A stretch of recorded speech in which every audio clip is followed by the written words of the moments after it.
In my 13-year career as a recruiter, I've interviewed thousands and thousands of candidates. In today's video, I'm going to give you 4 mistakes that no candidate can afford to make if you want to get a job offer.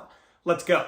No matter how good of a candidate you are, no matter how much leverage you have, if you make any of these 4 mistakes, it's going to drastically decrease the probability of you getting a job offer. So before I get into them, do me a favor, hit that subscribe button if you are interested in getting daily and weekly tips on how to become an excellent candidate and land your dream job. Now, the first mistake that virtually no candidate can afford to make if they still want to get a job offer is being unprepared. Now, being unprepared can come in many forms. It could be not knowing about the company, not knowing about the actual job that you've applied for and you're interviewing for, or not being prepared with great questions to ask the person interviewing you at the end of the interview.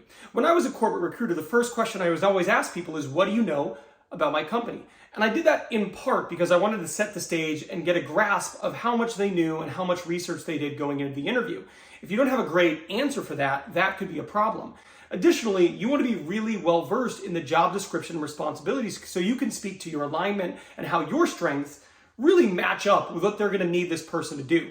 Lastly, if you get to the end of the interview and they say, okay, sir, do you have any questions for me? And you don't have great questions, you're going to come off as unprepared or uninterested. Either way, it is not a good look. Very few things will derail your candidacy faster than being unprepared. The second mistake that virtually no candidate can afford to make in the interview process is bringing any amount of negativity into the interview.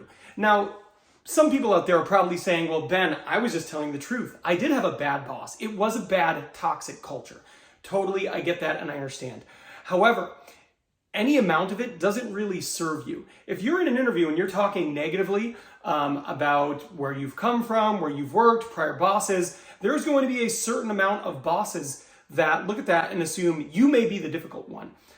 Whether it's true or not, this is a blatant, just universal interviewing truth. It doesn't serve you to talk negatively about any of the places you have been in the past, any of your past teams, and any of your past bosses. There is no hiring manager or recruiter out there saying, I hope this person keeps it super real with me and gives me the lowdown in terms of the negative things that have happened in their past employers. They're not looking for that. Positivity is so much more helpful if you're trying to get a job offer than negativity. Now, the next mistake that virtually no candidate can afford to make in the interview process is a lack of interest or passion.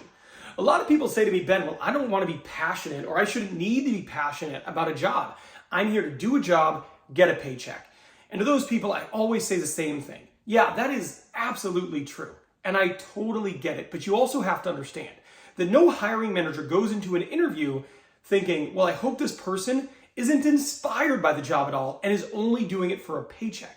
They're not looking for that. They are looking for people who are passionate about what they do, because those people typically bring a little bit more to the table. So even if you're only looking at a job through the lens of, I need a job so that I can pay my bills, it behooves you to be passionate, to talk about how much you enjoy doing this and about how learning and being in this field inspires you.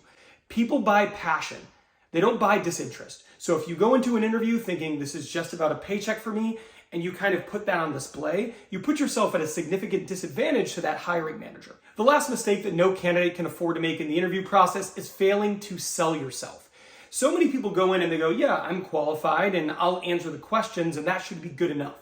It's not always good enough, especially for a competitive role. If you're interviewing for a competitive role at a competitive company, you're probably going to have other people who are equally qualified with great background and experience. And if they sell themselves and you don't sell yourself and you don't go in there and explain the things you've done, the way you've helped past organizations, the projects you've been a part of, how they've succeeded, and the financial impact of that, you're putting yourself at a significant disadvantage. One of the things we should all try to do in every interview we have is quantify our impact, whether that's time savings, reduction in waste, cost savings, an increase in sale or revenue. When you put numbers to your contribution, it makes it real for the hiring manager and makes a huge impact in how they'll perceive you and remember you. Now, this video is done, but I want you to watch this video because at the very beginning I said, look, you're unprepared if you didn't have great questions to ask. But this video right here, this is 27 questions you can ask in your interview. It is basically the last video of this type you will ever need. You go in there, you pick 4, 5, 6, 7 of these questions, and you ask them to the hiring manager, to the recruiter, to the panel. Every single interview you have, you need to have 6 or 7 questions. This will give you enough to ask in all those interviews so you can wow them and you can stand out as an amazing, prepared candidate.